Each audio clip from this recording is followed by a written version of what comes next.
Tengo aquí a dos asambleístas, se trata de Mary Verduga, asambleísta de Alianza País, y Jorge Escala, asambleísta del MPD. Les doy los buenos días a ambos y les agradezco por estar aquí. Quisiera empezar con Mary. Hablemos de esta carta que ha enviado el presidente de la República. El presidente de la Asamblea se ha mostrado molesto, ha manifestado que es una descortesía el haber recibido una carta en esa tónica y que no se va a prestar para ninguna pugna. Y ahí arranca mi primera pregunta. El gobierno nos ha tenido acostumbrados a permanentes pugnas, a permanentes confrontaciones. Si no es con la prensa, es con la oposición. Si no es con la oposición, es con la Comisión Interamericana de Derechos Humanos. Si no hay Comisión Interamericana de Derechos, tiene que pelear con alguien. Ahora se ha buscado este pretexto para poder arrancar esta posible confrontación con el legislativo. ¿Qué piensa usted? Bueno, primero un saludo cordial a todos.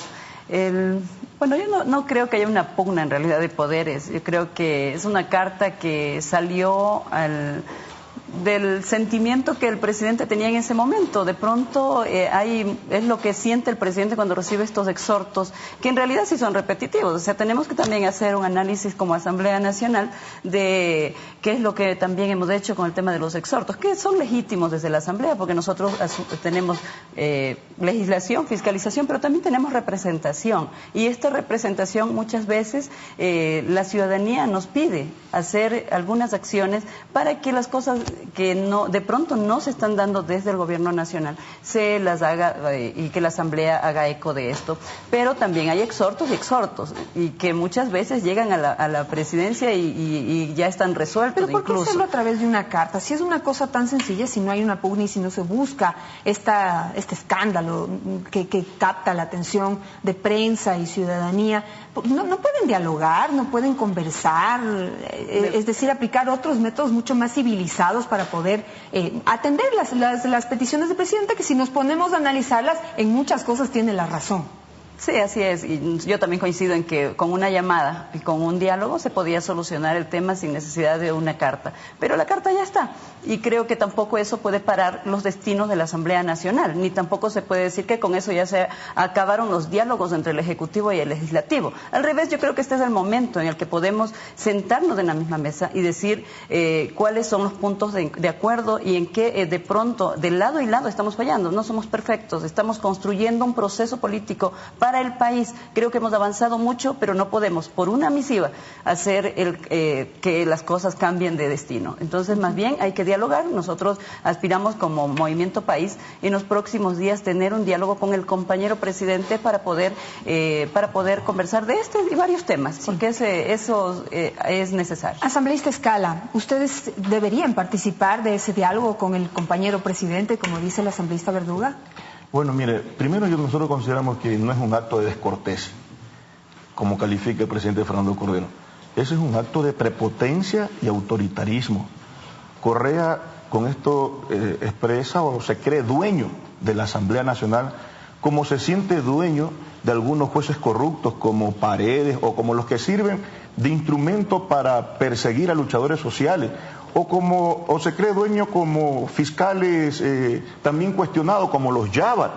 De tal manera que nosotros sí cuestionamos esa actitud de Fernando Cordero, que ahora echa la culpa a la oposición de la rabieta del presidente Rafael Correa.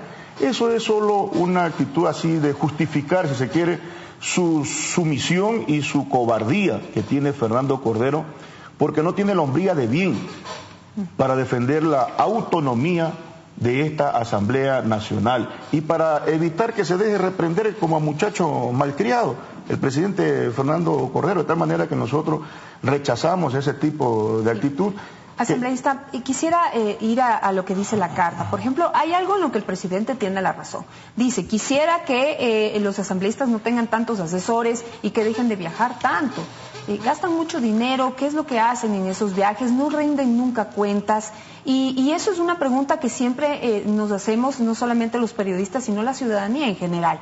¿Qué hacen en esos viajes y quién les pide cuentas de ellos? Vea si los que viajan en esta Asamblea Nacional son los asambleístas del país. Mire usted, más de 200 viajes entre la mayoría. A esa Cámara Asambleísta. Entre la mayoría de país y de sus aliados, entre socialistas e independientes, más de 200 viajes, en viático más de $272.000, en pasaje algo más de $186.000, es decir, entre el 2009 y 2011 alrededor de $500.000.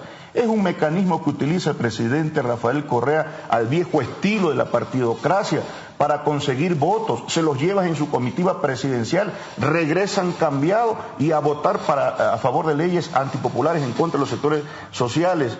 Entonces es evidente que los viajes del presidente Rafael Correa sirven precisamente para conseguir votos, comprar conciencia, evitar la fiscalización. Y vaya a ver la lista de los viajeros.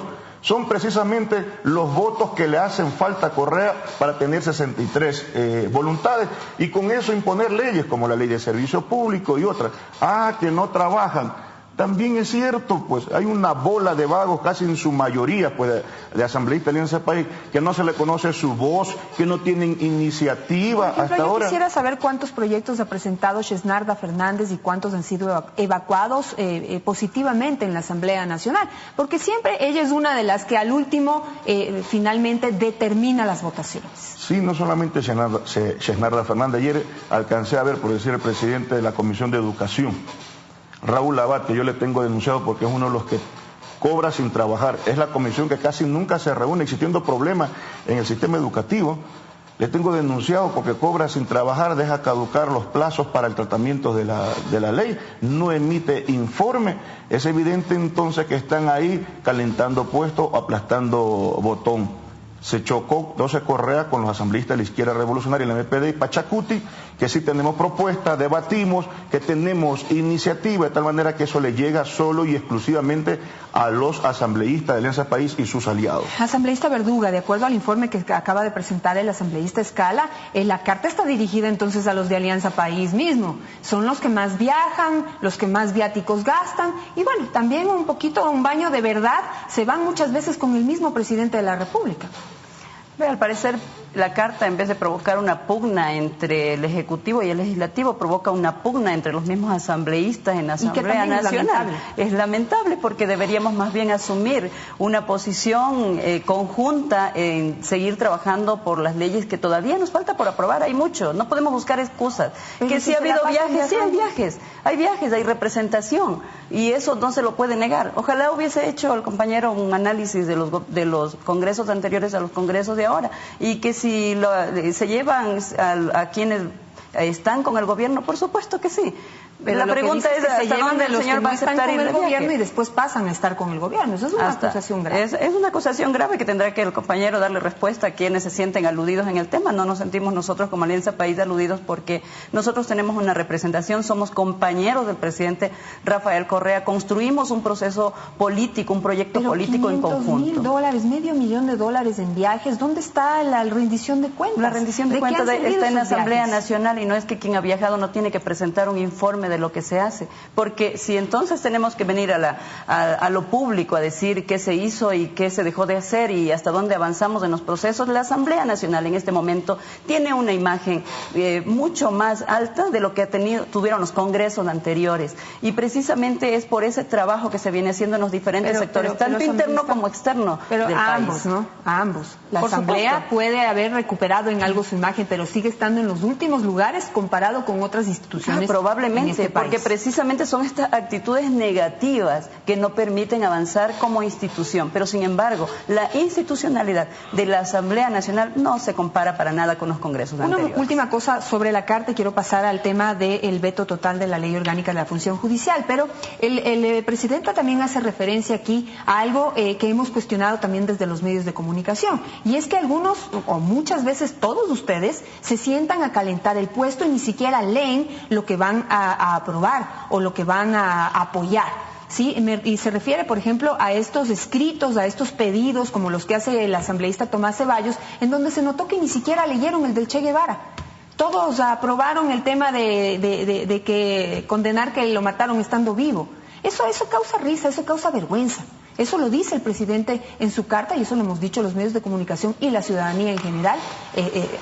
Apenas suceden estas cosas. ¿Cómo pueden suceder eso? ¿Cómo están ahí y aprueban este tipo de cosas con toda la falta de seriedad del caso? No solamente eso, se han aprobado muchas cosas en la Asamblea Nacional en las que muchas veces no estamos de acuerdo, pero somos compañeros dentro de la Asamblea, somos compañeros asambleístas, y cuando un compañero pide que se le apoye, lo hacemos con todo el gusto, mientras no rompa la institucionalidad del Estado, que muchas veces hay exhortos que buscan romper con leyes o con acciones que están encaminadas hacia un cambio del país. Entonces, sí, probablemente este sea un jalón de orejas para cambiar de actitud, para que todos como asambleístas asumamos la responsabilidad de que somos asambleístas, representantes de ciudadanos, y por tanto tener esa responsabilidad de reflejarse en el trabajo que hacemos dentro de la Asamblea. Asambleísta Escala, en los 3 primeros párrafos de la carta, el presidente de la República dice que no va a permitir que se arroguen funciones que no les pertenecen en el tema de estos exhortos, que por ejemplo para pedir emergencias dice que esa es una potestad únicamente del Ejecutivo. Y dice, a usted no le gustaría, dice que el Ejecutivo u otra función se metiera en la función legislativa. ¿Qué dice usted? Como si nunca hubiera sucedido. Bueno, mire, le hemos demostrado hasta la saciedad cómo el presidente Correa tiene sometidas las otras funciones del Estado, y eso es lo que quiere la Asamblea Nacional, es evidente, y que lo expresa con el veto total a la reforma a la ley de la función legislativa. Mire cómo ha aniquilado, y ese es el desprestigio que tiene esta Asamblea Nacional, este poder legislativo, ha aniquilado no solamente la capacidad de fiscalizar, no quiere, para poner un ejemplo, que se fiscalice los actos de corrupción de la pandilla de los Cueros y sus comisarios en Guayaquil y otros casos más. Entonces, cuando veta totalmente la reforma a la ley de la función legislativa, deja inutilizada a la Asamblea Nacional, que no es capaz de ni siquiera reformar su propia ley de la función legislativa. Y qué vergüenza de este presidente de la Asamblea Nacional, que no tiene la suficiente valentía para defender esta autonomía del poder legislativo. Y mire usted que con el veto también, no solamente que mantiene estos actos de corrupción, porque si es corrupción, más de 20 juicios archivados. No quiere que se transparente la verdad en los actos que cometen los funcionarios y ministros de Estado, sino que también le ha negado el derecho a las comunidades, pueblos y nacionalidades a ejercer el derecho a la consulta prelegislativa cuando medidas precisamente legislativas afecten derechos colectivos. Yo le recuerdo a Fernando Cordero que él se comprometió el 22 de marzo en la marcha por la vida, por el agua, que en mayo iba a realizarse la consulta prelegislativa por la ley de agua. Y así como están las cosas, parece, y como es una línea de conducta, no van a honrar los compromisos. Toda acción que se justifique más adelante, porque aquí se va a retomar la lucha social para defender estos derechos y condenar estos actos de corrupción que se cometen desde la Asamblea Nacional al proteger a los ministros que le archivan su juicio político. Asambleísta Verduga, usted dirá que el veto presidencial es un derecho establecido en la Constitución, nadie lo discute.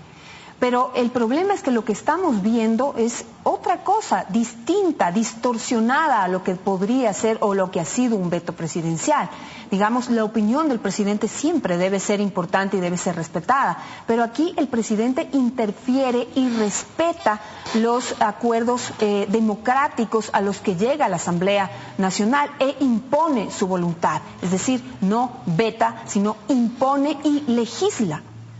A ver, hubiéramos, por supuesto, esperado un veto parcial a la ley de la función legislativa, pero mirándolo ya desde el contenido del mismo veto, de pronto es mejor así, porque los compañeros de las otras bancadas políticas se dieron las formas para imponer también su posición y con eso desestabilizar también las acciones de la Asamblea Nacional. ¿Pero por qué se dice entonces, desestabilizar? Lo que se quería es un camino para poder fiscalizar. Ese fue el punto de desacuerdo que hubo en esa ley, digamos, uno de los más importantes. El camino para fiscalizar está marcado. El problema no es que no ha habido cómo fiscalizar. Se han presentado los pedidos de fiscalización, pero no han cumplido con los requisitos, eso ya es otra cosa. Lamentablemente, muchas veces los compañeros asambleístas, al agite de una oposición y al agite también de salir en pantalla, lo que hacen es presentar pedidos de fiscalización sin argumentos y sin los documentos necesarios.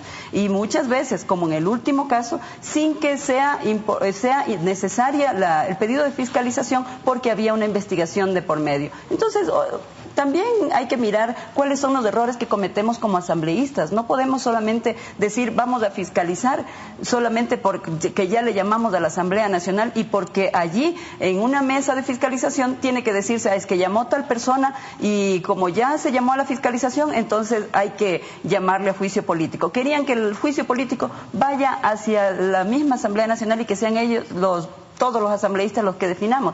Creemos que sí debe haber un filtro y esa es la comisión de fiscalización. Entonces, ese y otros temas, como el querer a través de esta ley apelar a la presidencia de la Asamblea Nacional constantemente, pero que ya lo están haciendo, desde luego. Finalmente ustedes llegaron a un acuerdo con la oposición y aprobaron esa ley. Se aprobó con votos mayoritarios. Si tenían tantas objeciones, no era de que aprueben, pues porque la cosa es, democráticamente discuten y aprueban. Y se va a la presidencia de la República y echan abajo todo posible acuerdo democrático. Obviamente en un acuerdo democrático es un poco para ti, lo mejor para el país, que es lo que quisiéramos que hagan, ¿no? Hubiésemos querido que la ley, ya le digo, sea vetada parcialmente. Ya vino así. Sin embargo, hay otros métodos que se pueden utilizar para hacer el tema de la consulta prelegislativa. Por ejemplo, la misma sentencia de la Corte Constitucional. El presidente de la Asamblea ha dicho en mayo será la consulta prelegislativa. Yo entiendo que sí se va a hacer porque el reglamento ya está casi culminado y nos quedan pocos días, pero hay que ponerle acelerador al tema. Entonces, no hay que buscar métodos en los cuales podamos legislar.